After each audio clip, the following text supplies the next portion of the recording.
Let's go over Solo: A Star Wars Story when it comes to director Ron Howard and Jabba the Hutt. This is Mike Zero here. If you guys are new to the channel, do make sure to subscribe to see future Star Wars content.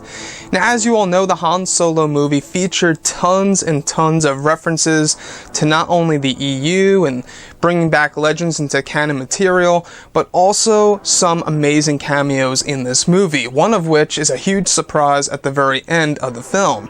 But looking at what director Ron Howard had to say about one of the villains that actually was excluded from this movie and was actually initially on the list of villains to appear in Solo: A Star Wars Story, that is of course Jabba the Hutt. And in a recent interview, Ron Howard goes over the full reason as to why Jabba was excluded from the final version of the movie. So if you guys have or haven't seen the film, I'm going to just jump into a big spoiler right here. If you guys haven't seen the movie, please do X out of this video right now.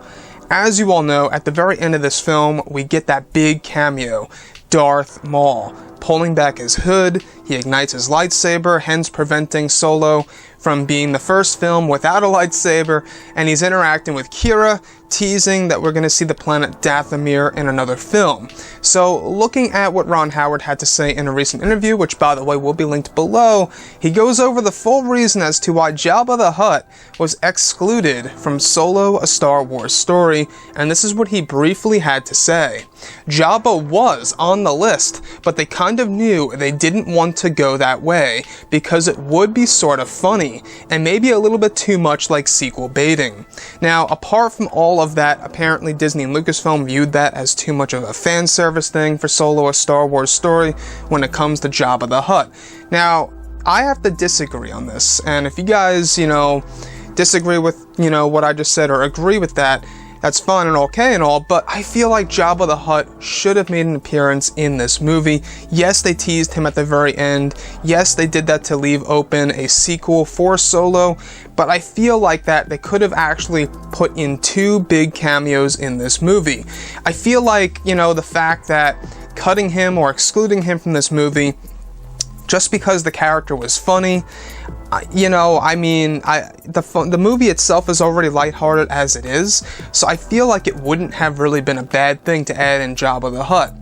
Now, they could have also, if they really wanted to, they could have had Darth Maul appear in the middle of the movie interacting with Kira behind the scenes. And then at the very end of Solo: A Star Wars Story, they could have had, instead of the Falcon jumping to hyperspace and teasing of going to Tatooine, they could have actually went over to Tatooine, enter Jabba's palace, and have Jabba the Hutt briefly talking to Han Solo, setting up a job, and then end credits. And then that sets up the Solo sequel right there, as to exactly, why he will eventually owe Jabba so much money.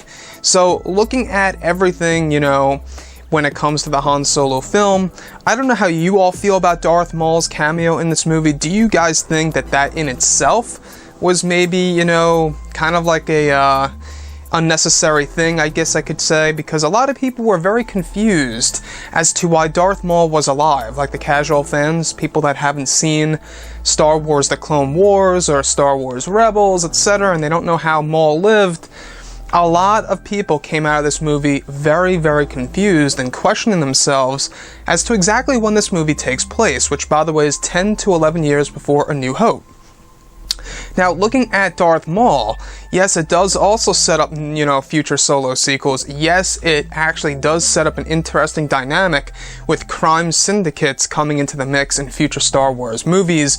And not only that, it also opens up a huge possibility of him returning in the flesh on screen. We do know that Ray Park has been in discussions with both Disney and Lucasfilm on returning in a future anthology film, so we'll have to wait and see what happens with that.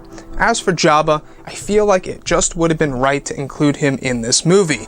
It would have been the perfect way to set up the Solo sequel. But anyways, guys, drop a comment below. Let me know what you think about this. And if you guys did enjoy the content for today, do make sure to drop a thumbs up on this video to support the channel. I thank you all so very much for the kind support, and I'll catch you guys next time.